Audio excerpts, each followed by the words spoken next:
Class 7th, Unit 4, Exercise 4A, question number 4.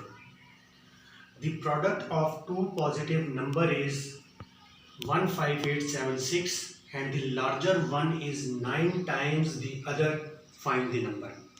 तो सबसे पहले इस क्वेश्चन का हम मतलब समझते हैं. वो ये कह रहा है कि the product of two positive number, मतलब ये कि जब दो वैल्यूज़ को आपस में मिलाया जाए तो जो उसका आंसर आए मल्टीप्लिकेशन से, उसको हम प्रोडक्ट कहते हैं. वो कह रहा है कि जो प्रोडक्ट है वो हमारे पास 15,876 है. अब उसने अगला जो उसने पॉइंट दिया, उसने कहा कि वो जो दो नंबर हैं जो कि हमें मालूम नहीं है, वही हमने फाइंड करने हैं. उनमें से एक नंबर दूसरे नंबर का 9 टाइम्स है. तो हम 9 टाइम्स पे जाने से पहले हम वो फर्ज करते हैं, सपोज करते हैं कि फर्ज करें वो नंबर है x. उसके बाद हम 9 टाइम्स की बात करेंगे ना. अगर तो पहला नंबर x हुआ तो सेकंड नंबर उस पहले नंबर का 9 टाइम हुआ, तो मल्टीप्लाई करें पहला फर्स्ट नंबर, सेकंड नंबर उसका 9 टाइम हो गया 9x. अब नीचे है अकॉर्डिंग टू गिवन कंडीशन. इसका मतलब ये है उन्होंने जो कंडीशन दी थी क्वेश्चन में, कंडीशन क्या थी कि एक नंबर को दूसरे नंबर जो उसका 9 टाइम है उससे मल्टीप्लाई करें तो हमारे पास 15,876 आंसर आ गया. तो हमने क्या किया, हमने ये जो नंबर फर्स्ट किए थे उनमें से फर्स्ट नंबर को सेकंड नंबर के साथ मल्टीप्लाई किया तो आंसर प्रोडक्ट आना चाहिए, जो कि क्वेश्चन के अंदर यही बात लिखी हुई है. तो हमने फर्ज किया था कि फर्स्ट नंबर है वो x है, सेकंड नंबर इसी नंबर का 9 टाइम है 9x, और इन दोनों को अगर मल्टीप्लाई कर दिया जाए तो 15,876 आंसर आना चाहिए. तो हमने ये जो कंडीशन है ये इसी तरह से लिख दी. अब ये x मल्टीप्लाई 9x आपस में मल्टीप्लाई हुए तो आंसर आया 9x².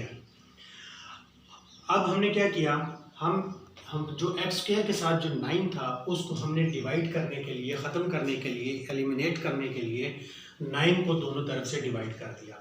जब 9 को डिवाइड किया तो डेफिनेटली ये वाली साइड हमारी खाली हो जाएगी और सिर्फ यहाँ पे x स्क्वायर बच जाएगा. 15,876 डिवाइडेड बाय 9 हुआ तो 1,764 हमारा आंसर आ गया. अब चूँकि हमारे पास x स्क्वायर है, x स्क्वायर को ख़त्म करने के लिए हमें पता है कि जब कभी भी हम स्क्वायर रूट लेते हैं तो स्क्वायर रूट जो है ये x स्क्वायर के ऊपर जो स्क्वायर बना हुआ है इसकी वैल्यू को कट कर देता है, और 1764 को स्क्वायर रूट निकालने का तरीका आपके सामने यहाँ पे लिखा हुआ है. इसको हम स्टेप वाइज हल भी करते हैं. तो अब हम जब 1764 को हम हल करेंगे तो स्क्वायर का मतलब है कि हर चीज़ जो है वो पेयर्स में होनी चाहिए. अगर तो आप इसको हल करें और आपके आंसर पेयर्स में निकलते हैं और कम्प्लीटली वो चीज़ एलिमिनेट हो जाती है, ख़त्म हो जाती है, तो इसका मतलब है कि वो स्क्वायर रूट है. तो हमने 1764 को 2 से डिवाइड किया, फिर दोबारा 2 से, 3 से, 7 से, तो ये एंड पे आपने देखा कि 1 बच गया. कंप्लीट ये इसको हमने इसको डिवाइड कर लिया. तो अब ये x स्क्वायर है, इसके ऊपर स्क्वायर रूट डालें, 1764 के ऊपर स्क्वायर रूट डालें, जो कि हमने फिर यहाँ पे इसको हल किया तो हमारे पास हर चीज़ स्क्वायर की फॉर्म में आ गई. 2 का स्क्वायर, 3 का स्क्वायर और 7 का स्क्वायर. आगे चलते हैं. अब हमने ये स्क्वायर्स को ख़त्म करना है और स्क्वायर रूट के साथ ख़त्म करना है. तो हमें ये चीज़ मालूम है कि जो स्क्वायर रूट है इसकी वैल्यू होती है 1/2. तो 1/2 और मल्टीप्लाई 2 करें तो 2 आपस में कैंसिल हो जाता है. तो बजाय इसके कि यहाँ पे हम ये वैल्यू शो करें, हम क्या करते हैं, जिसके ऊपर स्क्वायर हो और उसके ऊपर फिर स्क्वायर रूट आ जाए तो 2 को स्क्वायर रूट से कैंसिल कर देते हैं. तो इस तरह करने से हमारे पास x बच गया, बाकी ये स्क्वायर आपस में कट गए और नीचे हमारे पास 2 मल्टीप्लाई 3 मल्टीप्लाई 7 हुआ, जो कि मल्टीप्लाई होकर आंसर हमारे पास आ गया 42. तो हमने ये x जो फर्ज किया था वो क्या था, फर्स्ट नंबर.